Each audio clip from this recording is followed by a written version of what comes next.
Hello డిఎస్సిఎస్ friends, మరి 19వ తారీఖు afternoon సెక్షన్లో జరిగినటువంటి 160 ప్రశ్నలకి 100 బిట్స్ గ్యాదర్ చేశానని చెప్పాను కదా. దాంట్లో భాగంగా మనం తెలుగు, ఇంగ్లీషు, జీకే, పిఐకి సంబంధించి ఫస్ట్ వీడియోలో అయితే చూసాము. ఈ వీడియోలో మనం మ్యాథ్స్, సోషల్ సైన్స్కి సంబంధించి అసలు ఏమేమి బిట్స్ ఇచ్చాడు సైకాలజీలో చూద్దాము. మొదటికైతే మ్యాథ్స్లో మనకి సంఖ్య యొక్క మొదటి 8 ప్రధాన అంకెల యొక్క సగటు అనేది అడిగాడంట. అలాగే దీర్ఘగణం, సంపూర్ణతల వైశాల్యము, పొడవు, వెడల్పు, ఎత్తుకు సంబంధించి నిష్పత్తి ఇచ్చి దాన్ని ఫైండ్ అవుట్ చేయమన్నాడంట. అలాగే ఒక సంఖ్య 5 రెట్లకు, రెండవ సంఖ్య 4 రెట్లకు 8 ఎక్కువ అని చెప్పి ఒక బిట్ అయితే కన్ఫ్యూజ్ చేసేలాగా అడిగాడంట. అలాగే బీజగణితం నుంచి మనకి కొన్ని 2-3 సమీకరణాలు ఇచ్చి ఆ రెండింటిని కనుక మనం గుణికారం చేస్తే ఏ విధంగా వస్తుందనేది అడిగాడంట.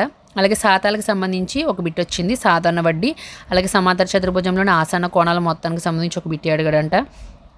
తిరియగ రేఖకు ఒకే వైపున ఉన్న అంతర్కోణాలకు సంబంధించి ఎక్స్ రూపంలో వాల్యూస్ ఇచ్చి దాన్ని ఫైండ్ అవుట్ చేయమని అడిగాడంట.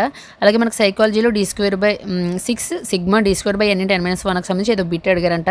అదైతే తెలియదు అన్నట్టుగా చెప్పారు. అలాగే దూరం సంబంధించి ఒక కారు 2.5 గంటలు ఇంత దూరం ప్రయాణిస్తే ఒక గంటలో ఎంత ప్రయాణిస్తుంది అనేది అడిగాడంట. ప్రతి దాంట్లో కూడా రిపీట్ అయ్యి ఏంటంటే ఈ యొక్క దీర్ఘగణాలకు సంబంధించి, అలాగే సాధారణ వడ్డీ, శాతాలు, నెక్స్ట్ మొదటి 8 అంకెల ప్రధాన సంఖ్యలు, సరి సంఖ్యలకు సంబంధించి అడుగుతున్నాడు.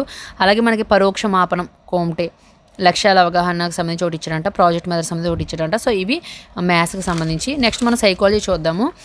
నెక్స్ట్ వికాస సూత్రాలకు నుంచి సరికానిది ఏంటనేది అడిగాడంట. పూర్వ వయోజన దశ సంబంధించి ఎరిక్సన్ టేబుల్ ప్రతి పేపర్లో కూడా రిపీట్ అవుతుంది. ఈ టాపిక్ బాగా చూసుకోండి. సృజనాత్మక లక్షణాలకు సంబంధించి ఒక బిట్ ఇచ్చాడంట. ఐక్యూకి సంబంధించి కూడా ఈ టేబుల్ కూడా ఇక్కడ కూడా ఒక టేబుల్ ఉంటుంది కదా, ఈ టేబుల్ కూడా ఖచ్చితంగా చూసుకోండి. అలాగే మూర్తిమత్వానికి సంబంధించి ఇచ్చాడంట. నెక్స్ట్ అభ్యాసన బదలాయింపుకు సంబంధించి తెలుగులో నేర్చుకున్నవారు ఉర్దూలో నేర్చుకోవడం అనేది ఎలాంటి బదలాయింపు అనేది అడిగాడంట. అలాగే పీటర్ స్టాండిఫర్ ప్రజ్ఞా సామర్థ్యాలకు సంబంధించి ఒక ప్రశ్న వచ్చింది. వైగోట్కి సంబంధించి ఒక ప్రశ్న. అలాగే సామూహిక పరీక్షలకు సంబంధించి అనమాట. అలాగే బాటి ప్రజ్ఞా పరీక్ష అనేది ఏంటి, సామూహిక పరీక్ష, వైయక్తిక పరీక్ష అనేది అడిగాడు. అలాగే పిల్లలు 12 రకాల వర్గీకరణ చేసింది, డన్ అనే అతను వర్గీకరణ చేయడం అనేది జరిగింది. ఇది మెయిన్గా మనకి మ్యాథ్స్, సైకాలజీ సంబంధించి. నెక్స్ట్ పార్ట్లో మనం సోషల్ సైన్స్కి సంబంధించి 20+ బిట్స్ వరకు చూద్దాము. ఇంకా ఎవరైనా మా ఛానల్ సబ్స్క్రైబ్ చేసుకోకపోతే సబ్స్క్రైబ్ చేసుకోండి ఫ్రెండ్స్. Thank you.